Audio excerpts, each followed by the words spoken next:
Hi, Chad. Hi. Well, I have to say, this is a real treat to get to speak with you. Oh, I'm glad to hear it. My pleasure. Glad to talk to you. I'm glad you're interested. I live and die by Yellowstone. Oh my goodness. Okay. Well, here we are. You know, I will do my best to answer your questions. But yeah, it's a fun show. it's the only series I religiously have watched from the very start, and I'm not even going to admit to how many times I've watched and rewatched all the marathons, the DVDs, and I just rewatched for the fifth time all 8 episodes of season 5, part 1. My goodness, you are the true fan. I will say that is impressive. I rarely meet someone who's seen it more than I have, but it maybe happened in this case. Well, they just ran it again. Every 3-day weekend they run the whole thing over again, I think. So I was hearing about people watching it this weekend. no matter how many times I watch, I always find some little nuance Yeah, good. that I didn't pick up before. And also, no matter how many times I watched, the season 4 17-minute opener is still the best 17 minutes in television. It's probably my favorite thing I've ever done, to be honest with you. That opening was pretty wild. I had a hell of a lot of fun putting that together. Just shootout and stuff. It was pretty great. Yeah. I'm glad you enjoyed it. That is the single best 17 minutes of television. I disagree with you on that one. Every time I see it, it sort of makes me laugh. It's like all of the stuff that we do, and then the rolling the credits, just like welcome to season 4, everybody. This is what it is. So, Yeah. The very first time I screened that for Taylor, I couldn't help myself. I started laughing at the credits, and he did too. He was like, Yeah. holy shit. Just phenomenal. But you don't have an easy task with this show. In some respects, you have the benefit of being around since day one. You've got 4 seasons now to draw from with season 5. And that's a good thing. But by the same token, season 5, we see the world now really expanding beyond the Yellowstone and beyond the little things that happen at Broken Rock. Now we've got the whole state, now that John is governor. Right. And I see this reflected in your editing, and I'm curious, has the focus shifted at all or just widened? Because the focus is always about the land. That hasn't changed. And everything is built around that. But this year I'm seeing the transitional montages of the landscape. It seems to me they're a little more broad focused now. I can tell you that it's not intentional. You know, the land is as much of a character as anybody else in our show, and so those little interstitial moments, transitional moments you're talking about are very important, because to us it's always, just this subtle reminder, like, this is what everybody wants, this is what everybody's fighting for, what they're willing to die for, kill for, depending on who they are. So, they're all, it's there. So although there's certain, John Dutton's role in Montana has expanded and become more all-encompassing. In a lot of ways, to me, the interstitial moments center us again. They return us to the roots. Like, it's about the land. It's about his ranch. It's about protecting the legacy of the family. So it's also important, not just for our audience, just as far as the storytelling, we're always going back to what is at the center of it, which is a story about family, and so even as he's governor now, his problems change, but his relationships with Beth, Jamie, and Kayce, and Rip, who's a surrogate son, really, in a lot of ways, those are still the most important things. It's what he cares about more than anything that's happening in government. It's all about his position in government is all about maintaining his family's legacy in the ranch. So it's thrilling to have a different vantage point from which to look at the story and the land and the people. But to me, the story remains the same, and what is at the heart of it, the core of it, has remained the same for me. Mm-hmm. It looks like we got some new interstitial images this year too of the landscape of the mountain ranges. Yeah, we did. There's a few things. Every year we go out and we acquire more footage, and some of it is scene specific. I remember, gosh, with the which season was the tracking collars with the wolves? We went out and shot some stuff around that particular area, but we're always going back and making sure that we keep things fresh. And I think very beginning of episode 5 this season, just when they're out on the at the top of one of the mountain ranges, and Beth is basically saying that I hate this. Yeah. But it's just this beautiful different perspective on the land. I don't think we had shot in that particular spot before. So we're just, and even in episode 1, we're at the Canadian border in that river, in that pretty exhilarating helicopter scene with Kayce and the standoff with the Canadian Mounted Police. So, the landscape is rich. There's within Montana, it's kind of like in California. There's a million different environments within that state, and so we are continuing to explore them and keep things fresh and keep showing people new things, just so that the show continues to grow. It's just amazing, and I'm glad you mentioned Watch and Ride Away episode, because that and going into Cigarettes, Whiskey, a Meadow, and You are just, you talk about exquisite. The pacing. Really spectacular. That spot, that meadow that you talk about in episode 6 is just this beautiful location. I want to say that we had, and I may be wrong about this, but sometimes we'll find a location or scout a location and not have a spot for it yet, and then something will come up that Taylor writes, and it's like, oh, okay, now we're going to use this location. This is going to be perfect. So there's just you always feel like you're discovering something that no one else has ever seen, or showing folks something that no one else has ever seen. And although it's not like the point of the show, it's a wonderful, beautiful byproduct of what we do on the show, is that we're sharing this environment with our audience. And it's just, it looks otherworldly and it's majestic, but it's in the United States. It's just an incredible place, the state of Montana. It is spectacular. Tied in there with those 2 episodes of Watch and Ride Away and Cigarettes, Whiskey, and Meadow, we have more cattle this year than I think we've had in any episode leading up, with with the cattle branding, moving the cattle. Yep. And you talk about widescreen. Yeah. Just amazing with the way it's shot, but also the way you've cut it so that you don't interrupt the flow of this experience. Right. Well, thank you. It's nice of you to point out. What's interesting about the way that the show has evolved is that we have gone away from special effects. It used to be in the early seasons we would have to, to get 2,000 cattle, we might have to shoot several hundred cattle and then replicate them digitally. Right. Now we just go get 2,000 cattle, and so it's a wonderful byproduct of having the show being successful and have Paramount giving us the resources that we need to do that. But what you're seeing is what we have in front of the camera. It's real. It's actually happening. The folks that are doing that work are cowboys, people that Taylor knows or acquaintances of his. The people that are not principal cast, obviously. So you're actually seeing this work as it happens in the real world, and there's the authenticity, which is like the thing that's really most important to us, is evident. And even if folks can't quite put their finger on why, they can just sense it. They sense that they're seeing something real, and it feels, again, just spectacular and somewhat otherworldly, because this is, they're folks that make their whole lives this way and do this work, but we don't really, in the TV world, we haven't really seen it presented this honestly and accurately before. So, and I say that humbly, it's just, it's as enjoyable for me to watch as the footage comes in as hopefully it is for our audience when they see it. I've learned so much about cattle and horses and all of that in the years that I've been doing Yellowstone. So, I know a lot more than the average person. I know maybe the first 2 pages of the encyclopedia that Taylor knows about it, but I know, it's continuing to learn, and it's fascinating to me. And so we try to make sure that we, within the context of the story, give as much of that to our audience as we can. I think people relish that part of our show.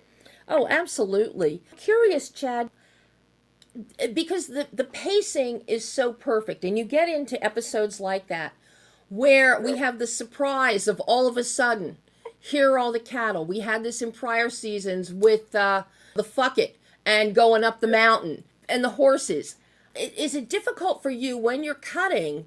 And I'm not talking cutting horses like Taylor likes to do, but I used to work for a lawyer who was president of the Cowboy Lawyers, and he was a cutting champion. Gotcha. So, gotcha. Very different kind of thing. So, yeah. But I do know what you mean. So I got horse knowledge too, just like you. But I'm curious about finding the rhythm, finding the pace, where you want to make that cut. We're coming up a hill, we see space, we see the sun, we see mountaintops, and then all of a sudden we will see 2,000 head of cattle, or at least 1,000 head of cattle till we get them all together.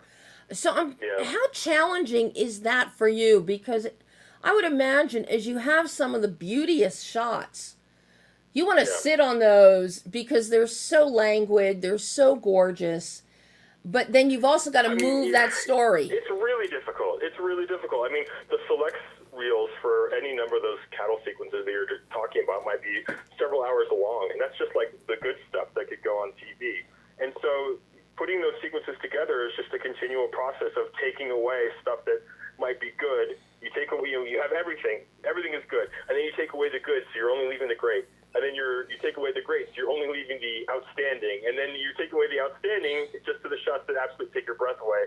I mean, it's corny to say it that way, but really it's a process of removing shots until you're just left with the stuff that you cannot live without putting on TV. You know what I mean? Like, people have to see these shots. And you know, for any of those sequences, I might have an hour-long cut of something that I could just sit and watch and be rather entertained by because of what's happening and because of the beauty of what has been captured by our phenomenal team in the field. But you have to make difficult decisions, and some of it does come down to just rhythm and pacing. You know, the cows may start. You know, a lot of this stuff. It's a dance. It's a ballet. It's not choreographed, but it's this beautiful exchange between the cowboys, the wranglers, and the animals themselves, and they work off of each other. They depend on each other, even though it's an unspoken dependence. And so you may find, okay, the rhythm of this scene says cows kind of start to move this way, then they swell. You have shots that take you in that proper screen direction, and then you might want to go back the other way. And like, I mean, it's hard to get specific about it. Yeah. But the main rule of thumb is like taking away as much as you can and leaving the absolute essence and beauty of the choreography that exists, the nature's choreography that exists that we're depicting. And then, you know, I do it all without music first, you know, for sure, and just like let the pictures tell the story, and then I'll, you know, find a song, either something I like or something that Taylor has said he specifically wants for a scene, and then that might change things a little bit. Usually not much, but a little bit, and you know, you end up with something that feels right. And gosh, it's difficult.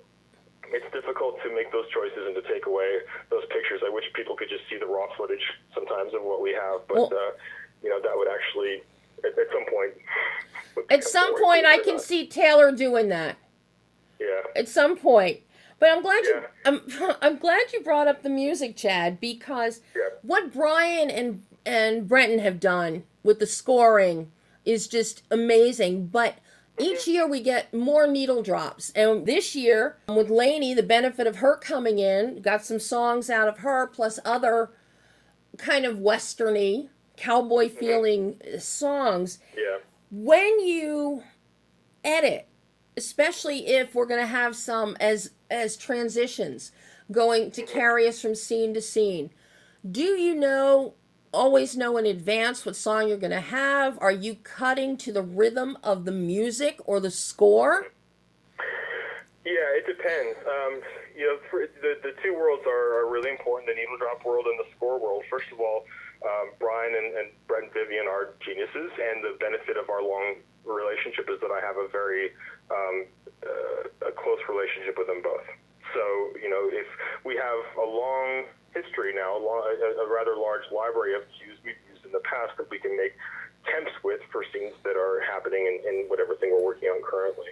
And then they'll take, so I can say, okay, this should feel like, such and such that happened in season 3. So I can temp with a piece of score from season 3 or 2 or 4 or 1, whatever it is.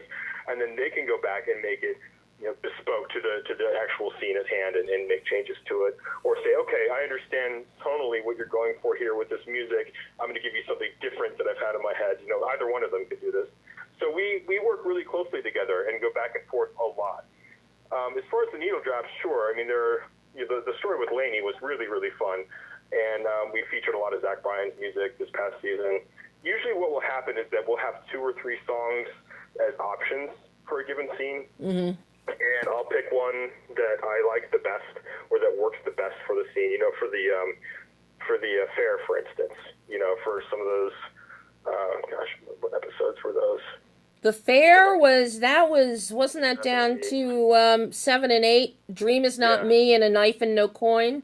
Yeah, exactly. So we'll have a few songs that they might have that they've put it this way, they'll shoot several songs live and they'll record it and we have everything mic'd so we can make mixes out of what happened that day on set. And then I'll just pick one that I think works the best. And Taylor will agree or not. I mean, we know each other well enough at this point. He generally agrees with my music choices. And then do I cut it to the rhythm of the music? Not really. I mean, there's an interesting thing with live performance. You almost, when you get into cutting stuff like that, especially if it's a concert that's happening within the context of the story, you actually kind of want to make it feel like someone is live cutting it, like in a broadcast booth or something. Do you know what I mean? Like as if you're watching it as a concert on television, like a live event where someone wouldn't know exactly where to cut, but they were like, oh, we're going to, then we want to see Zach, we want to see Lainey, we want to see the guitarists here, the drums are doing something interesting. So I try to cut it as if it was a live event. And that means sometimes you're not always on the beat. You're always just trying to find whatever was the most interesting. I have experience cutting live music events, so that stuff comes in really handy. And I just go into that mode a little bit. This season, you had a lot of opportunity for live event cutting because we've got performances at the Yellowstone Hoedown for the gubernatorial election win. We've got the fair. There's also another one, I think, tied in with the branding. Yeah, so... This show finds a way to take advantage of my entire professional history and experience in the most wonderful ways. My background is early in my career. I did a lot of documentary television and film. I did a lot of reality TV and film. And, this show has opportunities to showcase the things that I've just learned that have now become instinctual. I don't realize that I'm, using experience on one show or another. For instance, it's not a conscious thing. It's just this show has a way of challenging those of us that put it together by drawing on just a lot of different aspects of the craft and the art. And so it is always entertaining. It is always interesting. It is always it always has opportunities to try things that I've never done before.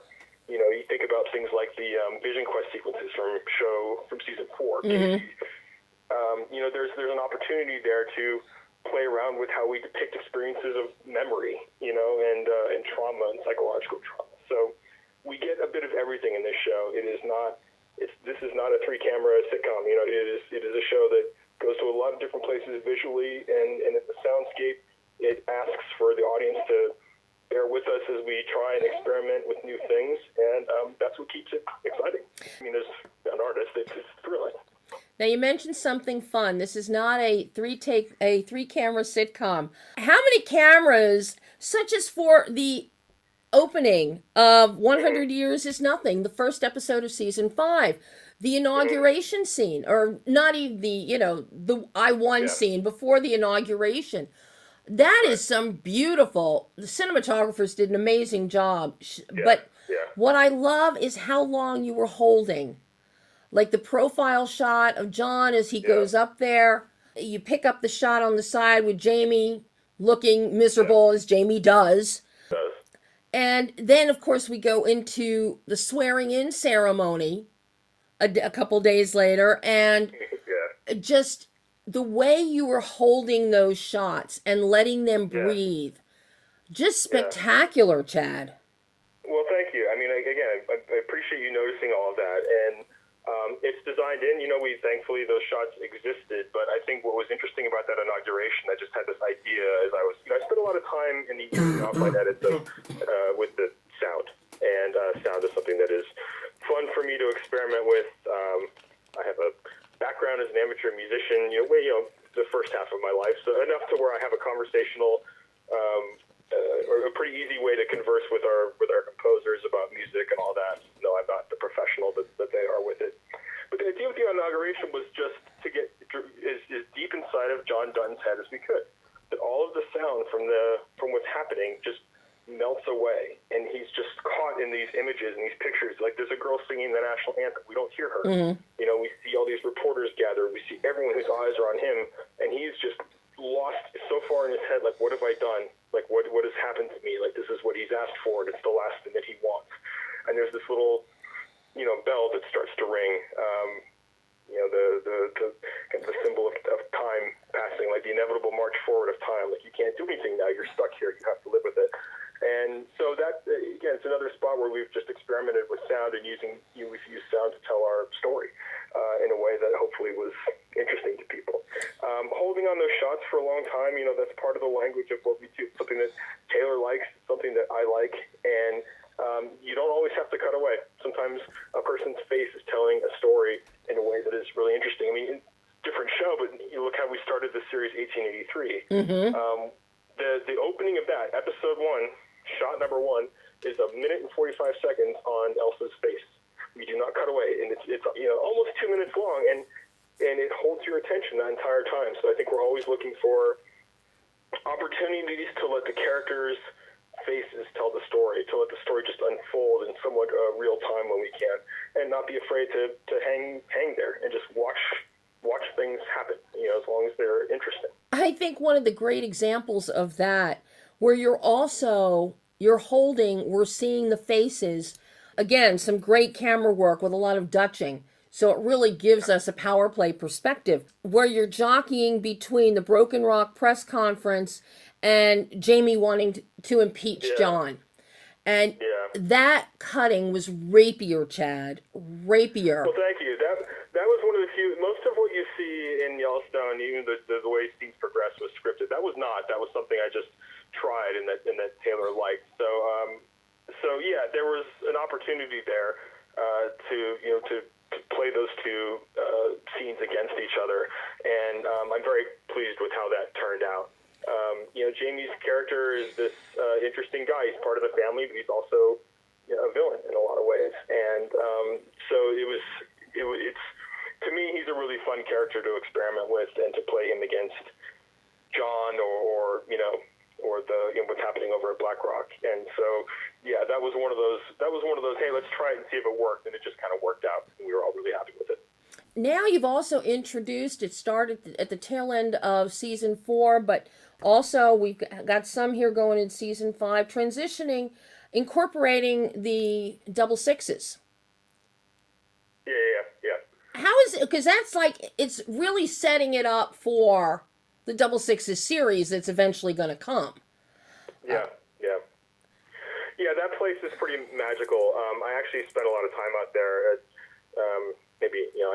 I travel to Taylor quite a bit to work with him in person, and it's either at his main ranch or it's at the Sixes. And so it's a beautiful place with a lot of fascinating people. We do have a story to tell there. There are a lot of stories to be told there. Jimmy's character, the character Jimmy, and his now wife have made their way there. And so I don't know what happens in that story in the series, because I'm not sure that that's been determined. If anyone knows, it's just Taylor at this point. But it's a really, really rich world, and it's a very different looking place. It's got a beauty that is more flat and barren, but when you're there and the way that the sun hits those buildings and the land, it takes your breath away. Every bit as much as it takes your breath away to see those same things in Montana. So I love the visual contrast that place has as opposed to the main Yellowstone Ranch. And I'm excited to see what happens there. It's a really fun place. Those cowboys are the real deal. Mm-hmm. The folks that are there doing that work are the real deal. Watching them in person, it just feels you're watching magic in front of you. I can't think of a better way to describe it. And I also noticed that it's at a slower pace. The edits, it's you're holding it more. It's much slower. It doesn't have the kinetic energy or the phoneticism of Beth and Jamie. For sure. I mean, it's a different, and I don't even know how much of that is conscious. I feel that it's not, but it's what the footage tells you to do, like, or in my case, what I feel like the footage is telling me to do. The pace of life there is very different. It's, it's for as much as we're in Montana, Jamie's life, Beth's life, it is, compared to the 4/6s, it's big city stuff. So, just the way that the landscape out there, the way that you breathe out there is different. I find myself taking slower breaths and just looking around, and it takes, you just take a long time to look around the horizon and see what's out there. And if you see a car approaching, it takes a while to figure out who it is, or if you see horses approaching, who's on there. You just take more time to notice things, to experience things. So again, at the risk of sounding corny, perhaps that's the feeling that leads to that type of editing. I don't know. But I do know that place has a really special feel to it that makes you just want to stop and look around and be at peace. So and you integrate that's the physical sensation of being there. And you integrate it seamlessly with Yellowstone proper. Mm-hmm. Well, yeah. Thank you. It's they're of the same world. The characters are the thing that unifies that, right? So we're always going back to our characters, these people who are familiar, and watching them occupy these new spaces is exciting. So, as much as as we enjoy watching them around Montana, like anytime they're in a new environment, it just feels very fresh. It gives a different life to our characters. And so I think, that's what makes it feel comfortable as, for our audience experiencing some of these new places. And it allows us to kind of nudge the story in different directions. But it all is of the same world. It's of the same, the horses, like the relationship with the land. And so even though they're states and thousands of miles away, they're all very unified thematically. And I think that's what makes it feel that it all belongs together, even as we're halfway across the United States from our other ranch practically. How early do you get the footage for an episode to start cutting? If they start shooting on a Monday, I've got footage on Tuesday, so we have a pretty quick pipeline, and it's taken some years to get that. For some of the places that we shoot in are rather remote, so maybe it's 2 days to get the footage from when it's been shot, but it's very quick. And we shoot these episodes. Each episode is probably shot over 12 to 14 days. What we tend to do is what's called crossboarding. It's pretty normal. So we'll shoot episodes 1 and 2 at the same time, 3 and 4 at the same time, 5 and 6 at the same time. So you might get on any given day scenes from episode 2 and 1 or 3 and 4, whatever, and just start putting them together like that. And within a week or two of them wrapping production, we've got a cut of the episode, and we can watch it and start to work on it. So it can happen. It can happen rather quickly. There's a shorthand that Taylor and I have from these years of working together, where I'm pretty good at putting it together the way that he's going to like it. Try to get it 90 to 95% there on the first viewing, and then we sit together and we hammer out the rest. And it's those in-person sessions to me that are just the most enjoyable. That's where we really make the show and sit there and get to be the first 2 people to watch it. So that never stops being a thrill, and I hope it never does. Now, does Taylor give you the scripts in advance of shooting, so you know what's... For sure. yeah, I've read everything before it shoots, and so, one of the things that we'll do is, we'll have second unit off shooting B-roll for specific locations. One of the things that we talked about earlier, how we refresh our aerials and make sure that we've just got, we're updating our scenics all the time. If we know that we're going to be in a town that we haven't shot in before, we'll send a team out there, and they'll shoot the buildings, the streets, the cars driving by, and get all that stuff. So we're planning for all of that oftentimes before we've actually shot whatever scenes take place. Jamie's house, where Jamie lives, was a different location for us this season, so we had that's advanced work there. That utterly shocked me. To see that's where Jamie now lives. Jamie with his delusions of grandeur. And that's where he lives, in a neighborhood 2-story house. Just the neighborhood sold his ranch. He was, it's just his, and I'm speaking for myself now because I've never actually talked to Taylor about this, but he so wanted to belong in the ranch, with his family. And then he's always been this family outsider. We even find out, the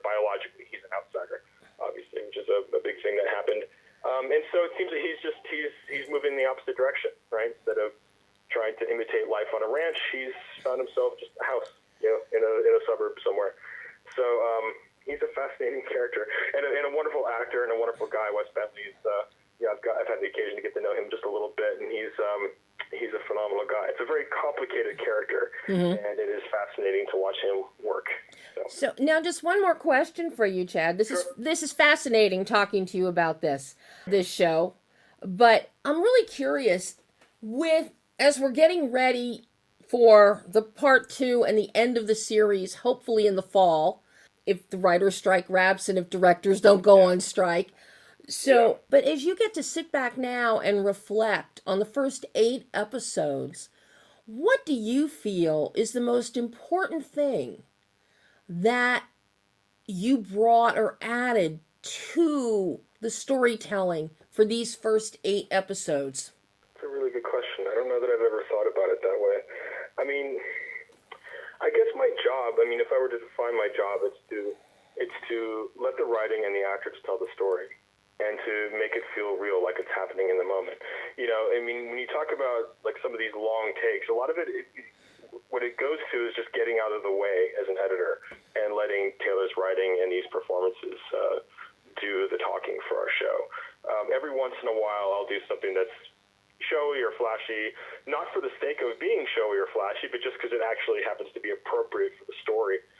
But it's a show that I find my responsibility is just to communicate, let the words come across as effectively as they can, to find the absolute best performances from these actors, and to not draw attention to myself and my craft.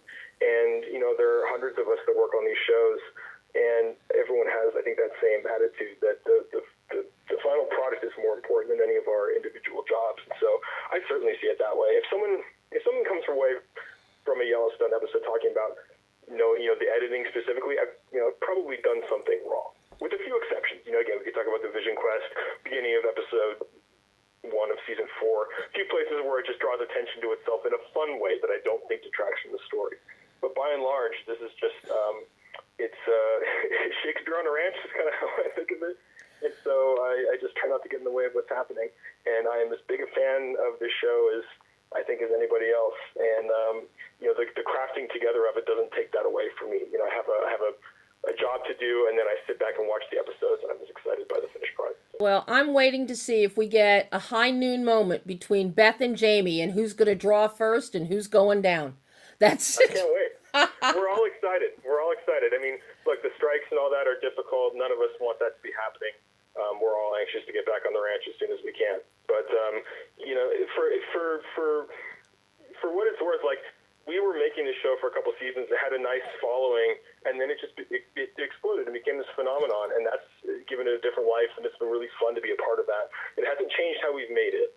It's still the same show to us, and I'm just, if you're in the business of entertainment, there's nothing more gratifying than people wanting to talk about the show, people watching the show. It's really thrilling, so I'm grateful for everyone that's come along, and I'm hoping to stick with us for another few months until we can get part 2 out there. Then, stick with whatever comes after, since it's already been... more coming.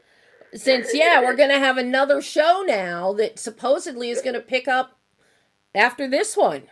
So... There will be another show. So I'm excited about that as well. And within Taylor's world, there's always a lot of stuff happening. So there's never a dull moment here. And I will be watching, and hopefully we'll get to chat again, Chad. Anytime. I'd love to. I enjoyed talking to you. Thanks for having me. Thanks so much, Chad. You take care. Bye-bye.